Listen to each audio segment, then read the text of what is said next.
Oke, saya lanjut ya.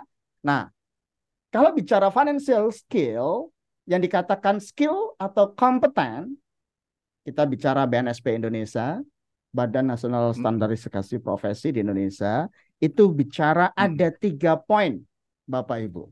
Yang dikatakan kompeten, mampu, skill, itu yang pertama adalah dia tahu knowledge-nya, teoritisnya. Setelah teoritis, yang kedua, dia punya kemauan, skillnya. Oke, saya punya uang 100.000 atau 1 juta. Tahu uangnya buat apa. Akhirnya dia bisa, oke, nabungnya di mana. Nah, skill.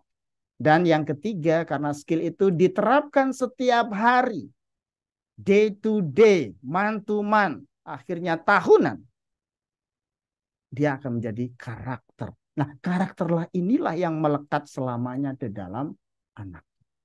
Betul, Pak Hari? Kalau bicara kemampuan, apapun kemampuan, skillnya, kalau dia sudah praktek, sudah tahu praktek dan menjadi keseharian, dia akan menjadi karakter atau attitude. Dan ini yang lama selamanya. Nah, ini yang ultimate yang kita inginkan. Karakter dan menjadi selamanya melekat pada dia. Itu berdasarkan konsep BNSP. Tapi untuk menjadi karakter, attitude, diperlukan jam terbang. Praktek, praktek, dan praktek. Berapa lama dikatakan skillful? 10.000 jam. Betul Pak Hari? Karena Pak Hari di Iya, life skill ya. Dan dikatakan skillful ya 10 iya. ribu. Nah, bahkan ya Sanjay Tolani salah satu ini terkait dengan pemerhati di financial dia bilang 28 jam, 20.000 jam kalau nggak salah. Nah, nah ini kalau dibagi 360 hari maka fasenya 77 tahun untuk siklusnya. Nah, artinya apa? Mm-mm. Nah, ini yang bareng-bareng. Yuk kita rancang bareng-bareng. Caranya gimana di sini? Nah, itu yang pertama terkait dengan mindset. Jadi mindset pada akhirnya adalah oke, kalau kita ingin menciptakan blueprint terkait kompetensi anak, maka harus tahu flow prosesnya. Praktek, praktek, dan praktek minimal 10.000.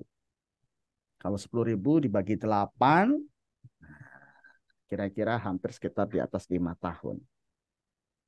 Ya, untuk menjadi karakter itu menjadi skill. Sampai sini kalau ada pertanyaan silakan. Nah, Pak Hari juga Hmm. boleh gitu Ya, kan. Nah, baik.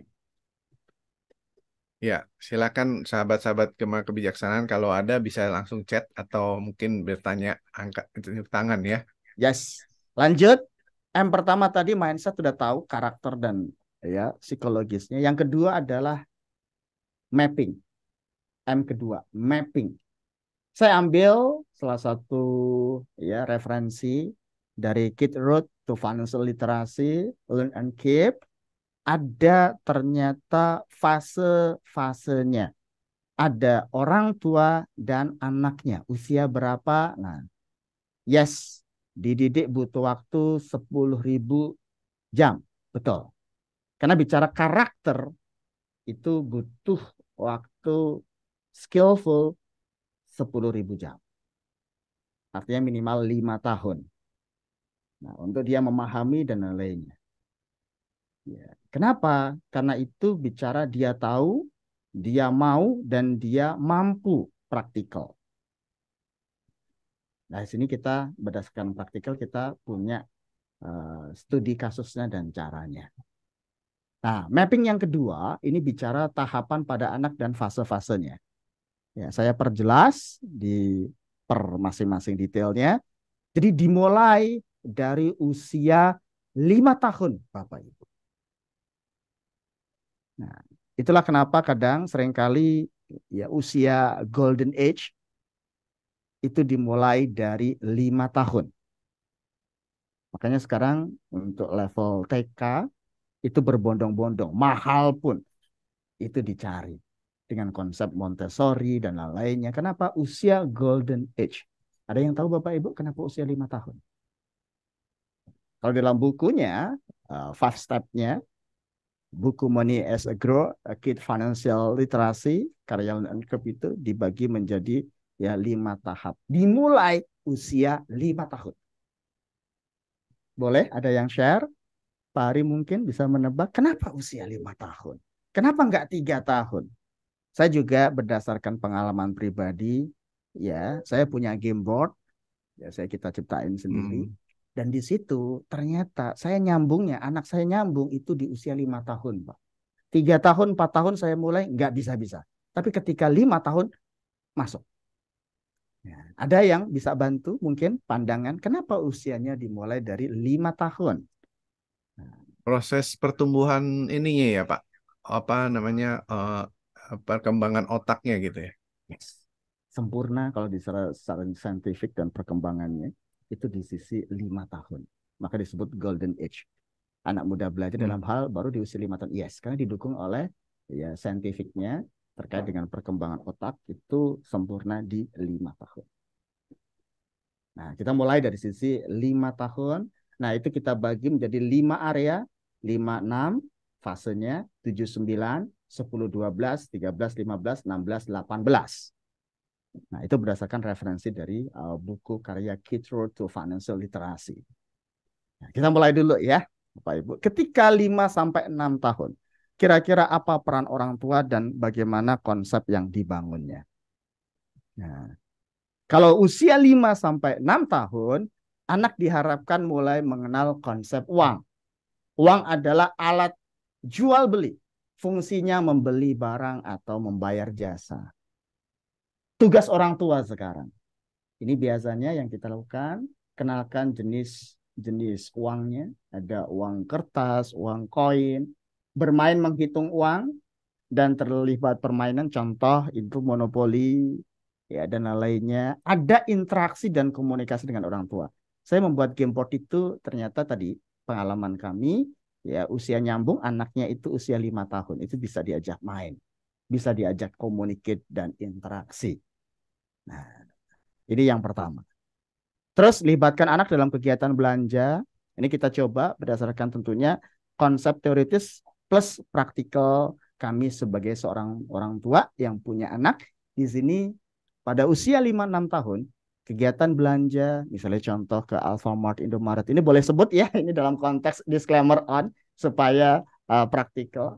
Ya, Alfamart, Indomaret, atau minimarket itu ya, mereka melakukan interaksi beli es krim misalnya dikasih, nah ini 10.000 kita dampingin, ada proses pembelian supaya dia tahu, oh oke, uang saya biasanya kalau kami dalam workshopnya ada 3 warna, ya ada uang merah, ada uang hijau, dan ada uang untuk biru.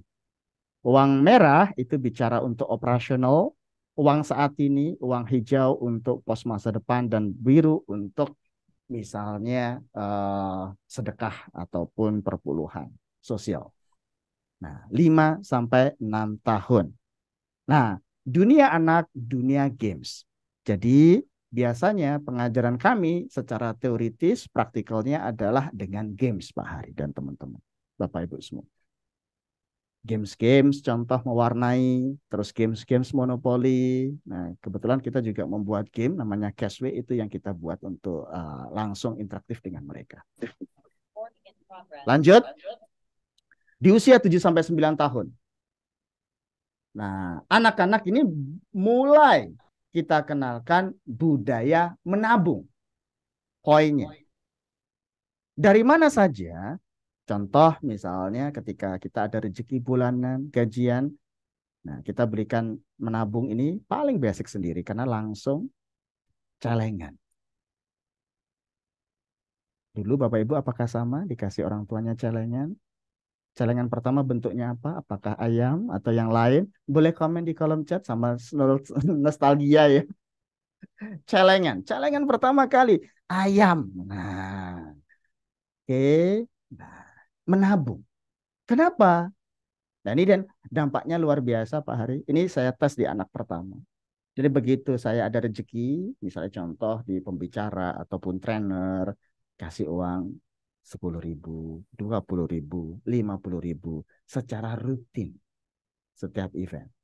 Nah, nanti pas bukanya saat ini, saat ulang tahun. Nah, ketika terkumpul banyak, baru saya bawa ke bank 7 sampai 9 tahun.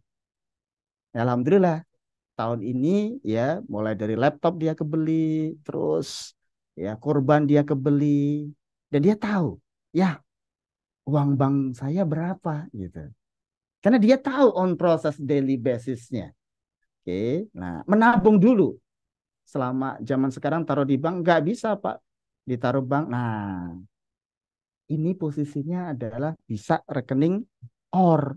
Kalau bank tidak menerima, biasanya tentunya perwakilan dari rekening orang tuanya. OR dulu saya masih bisa. OR anak ya, yang tidak bisa. OR itu misalnya dengan suami istri, nggak boleh. Ya, saya OR istri saya nggak boleh karena OR itu setara. Nanti karena ada kasus-kasus misalnya perceraian salah satu OR itu bisa mencairkan. Tapi kalau OR orang tua, OR anak itu bisa selama dibuktikan dengan dokumen. Contoh kayak KTP, KK dan lainnya itu bisa orang tua. QQ bisa. Nah, jadi tergantung dari sisi banknya. Nah, bagaimana proses memahami menggunakan uang bijak? Ya, nah ini biasanya kita buat tugas orangnya. Belikan celengan dulu. Ya, setelah celengan terbentuk, uang saku. Nah, kapan? Nah, ini masing-masing preference punya beda-beda ya. Ada yang misalnya uang saku. Kalau Bapak Ibu di usia berapa? Boleh share? Dulu pengalaman memberikan uang saku ke anak usia berapa? Apakah SD? Di sini kan 67 ini kan sudah masuk SD ya. Ada yang boleh?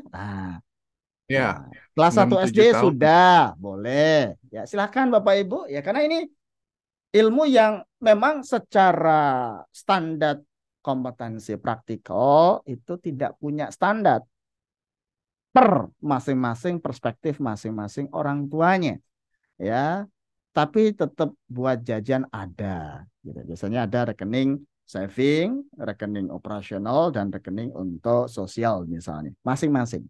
Nah, uang saku kalau kita biasanya ya kasih mingguan kalau ke anak ya, supaya dia bisa ngatur. Misalnya uang mingguan berapa? Ya, dulu ingat saya pas kecil uang sakunya itu 500 sampai 200 perak. Kalau Pak Hari dulu dikasih orang tua berapa? Masih ingat? 50, 100 perak juga, Pak. Lah, berarti udah terlihat ya fase atau usia zamannya ya. Iya. Sudah ketahuan ya. Sudah ketahuan ya gitu.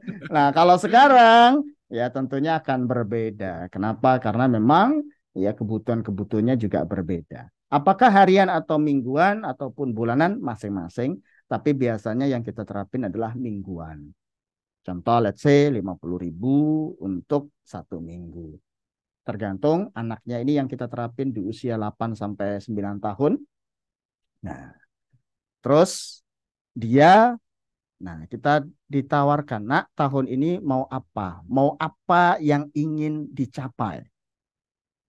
Dulu misalnya pengen kamera sebesar 3 juta misalnya. Karena dia anaknya suka kamera, nonton YouTube dan lainnya. Nah, di situ kita kasih pengertian, kasih target dan kita bantu. Begitu dapat mencapai pas saat ulang tahun, kita belikan hari hasil nabungnya dia.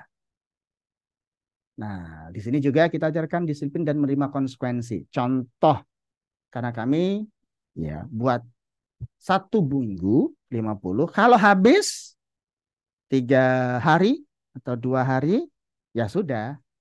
Berarti dia makan dari bekalnya aja gitu kan. Dia nggak nabung. Jadi dia nggak ini. Nah, hal-hal tersebut di usia 7 sampai 9.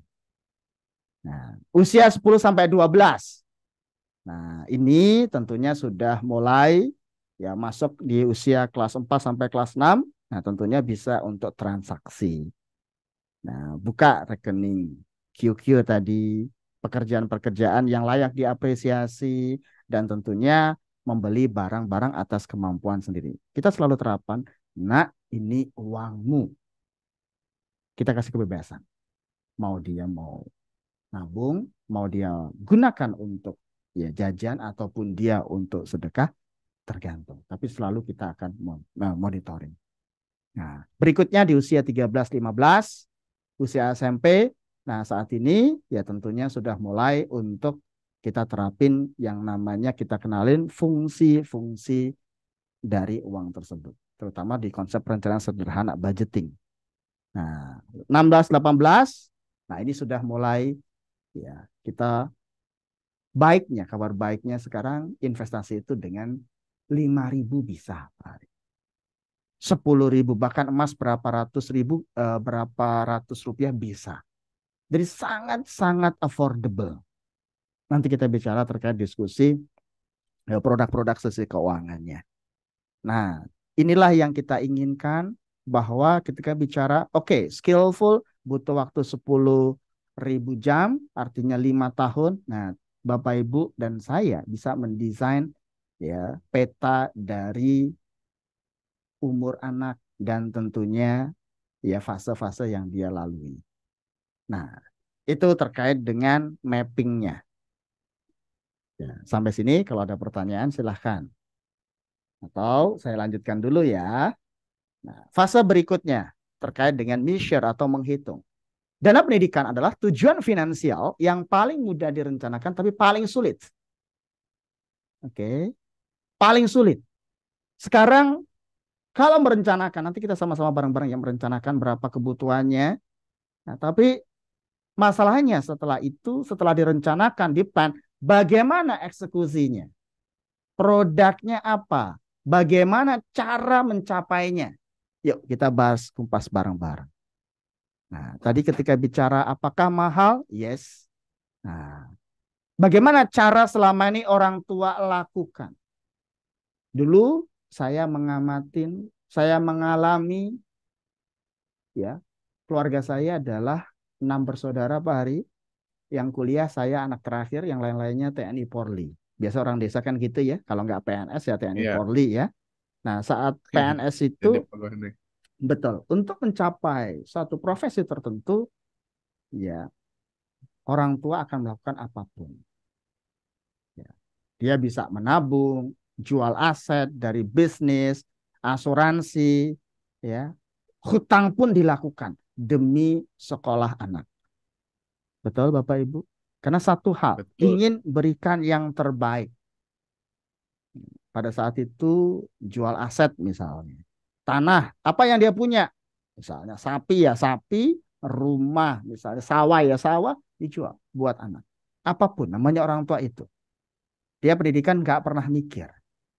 Nah, sekarang misalnya contoh asuransi dengan hutang ataupun dengan pasrah itu masing-masing. Nah, bagaimana cara untuk menyiapkan dana pendidikan? Ada 6 langkah. Ya, 6 langkah menyiapkan dana pendidikan. Ya. Boleh di sini kira-kira dibantu anaknya saat ini usianya berapa? Biar kita sama-sama ini ya. Ya, dibantu saat ini Bapak Ibu punya anak usia berapa? Boleh di kolom chat supaya nanti kita simulasi bareng-bareng ya. Ya, 9 dan 13. Yuk teman-teman. Di sini ada 11 orang yang sore ini terima kasih sudah meluangkan waktu walaupun minggu-minggu, weekend, family time, tapi teman-teman memutuskan untuk ikut event ini. 9 dan 13. Yuk yang lain. Kalau saya usianya 9 dan 5 tahun. Nah, oke. Silakan Bapak Ibu boleh komen di kolom chat usia anak saat ini usia berapa. Nah, supaya kita bisa 9 tahun. Ya, saya 9 dan 5.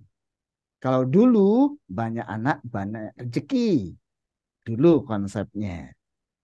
Sekarang fenomena yang ada di luar negeri, terutama Jepang, Korea Selatan, Cina sudah mengalami orang tua jarang yang punya anak. Terutama di Jepang dan Korea Selatan. Kenapa? Ya tentunya masing-masing punya punya ini keputusan mahalnya dan lain-lainnya itu sekarang mereka negaranya memberikan insentif justru. Oke.